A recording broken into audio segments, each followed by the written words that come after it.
Have you heard the story about the business owner who got a call from their banker last week asking if they would like to have their line of credit increased and some of their personal assets removed as security? Me neither. Must have been some kind of a fable. I'm Cliff Allen, president of Allen Business Enterprises, and I work with small to medium-sized companies to help build the value of the enterprise. Today I've been asked to talk to you a little bit about liquidity and what business owners can do to control their destiny better than they have in the past.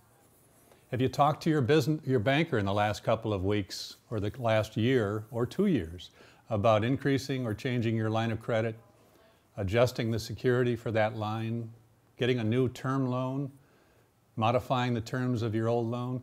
Well, if you have, you know that the rules have all changed. They've changed for the banker, they've changed for the business owner.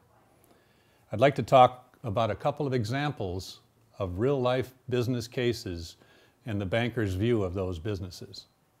So the first business that I'd like to talk about briefly is a company that was in property development. They had great plans for developing some agricultural land. The development lagged, of course, as the recession took hold. They couldn't get permits. Financing was iffy, and the bank took their land as security.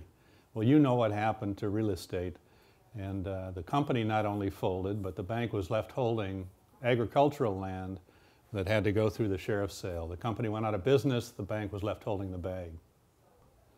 The second company I'd like to talk about is a luxury consumer products business, manufacturer, distributor. When the recession really took hold, their products sales dropped like a rock. The bank had overextended credit to them on faith, and the security that the owner put up was their personal home and the equipment used in manufacturing. So that essentially had no value. At the end, the company went out of business, the bank was held holding the bag. So what went wrong with those business relationships? A couple of things. There were some poor operating practices on behalf of the bank, but also they took as security some illiquid assets that either had no value or dropped precipitously in value during the recession. The banks are under a microscope by federal and state examiners. If you watch the local news, you'll see that banks' profitability has improved over the past year, but there are a number of troubled banks still struggling to build capital. Liquidity will be an issue for the next decade. That's not something I made up, that's what the bankers are being told, and that's what they're looking for inside your company to determine how creditworthy you are.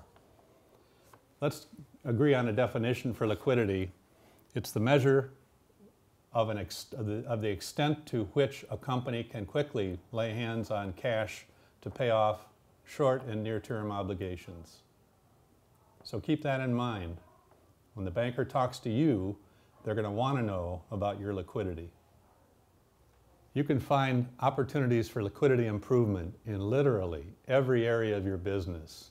For simplicity today, we'll talk about 4 buckets. Inside the company, how you get things done. Outside the company, external forces. The people and how they affect liquidity. And the financials.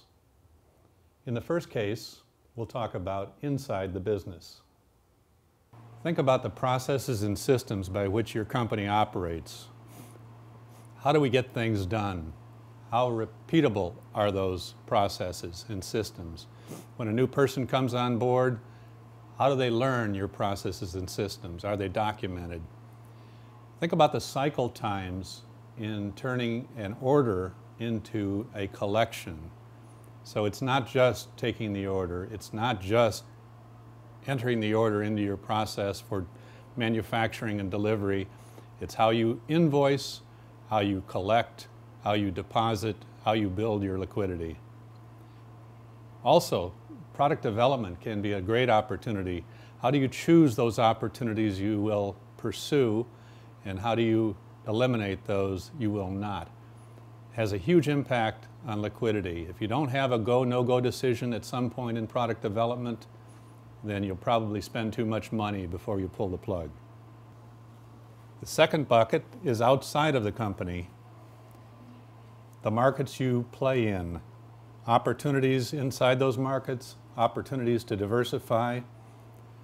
The customer base within those markets is critical to your liquidity. How diversified is the customer base? Do they have complementary business cycles? The channels through which you get your products or services to the market.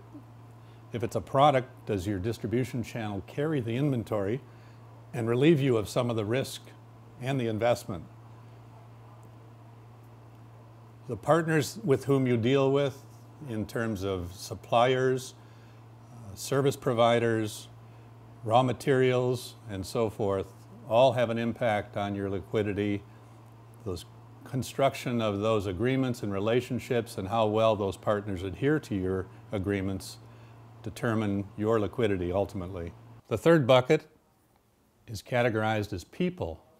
It's not only the people you have in the particular seats on the bus, but it's the capabilities of those people and how well they execute the plan. Productivity is a common measure of people capabilities and how well they can perform. So make sure that you're looking at not only your leadership team, but also the bench and how well they execute and understand the impacts they have on liquidity. The fourth bucket is the financials. Of course, this is the ultimate report card on how well the business is generating liquidity. The P&L is one of the key elements of reporting.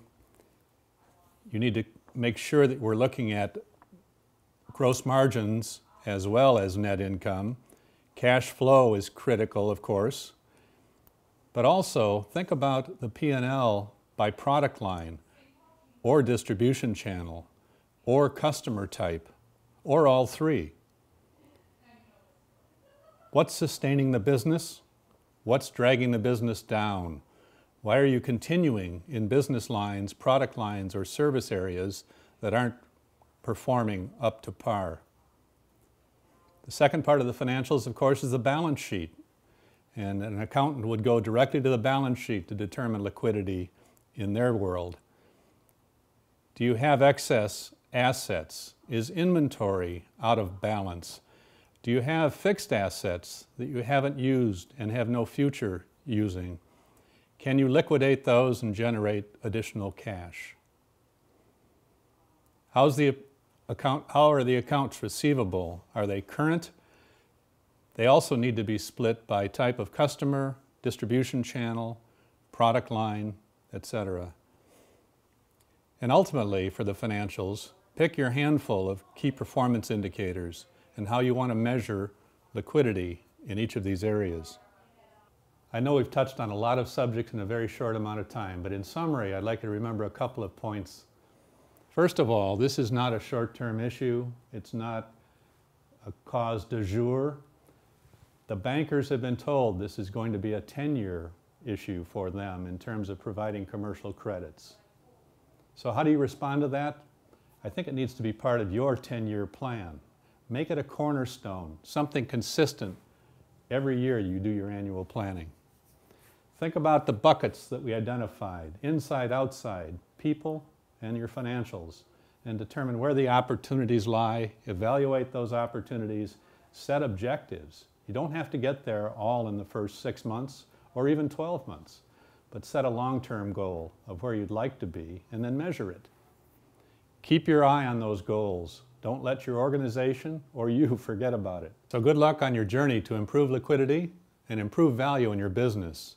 If you need help on any of these areas, please contact Stephanie at Owl Bookkeeping and CFO Services or Cliff Allen at Allen Business Enterprises. Thanks for your attention. Hope to talk to you soon.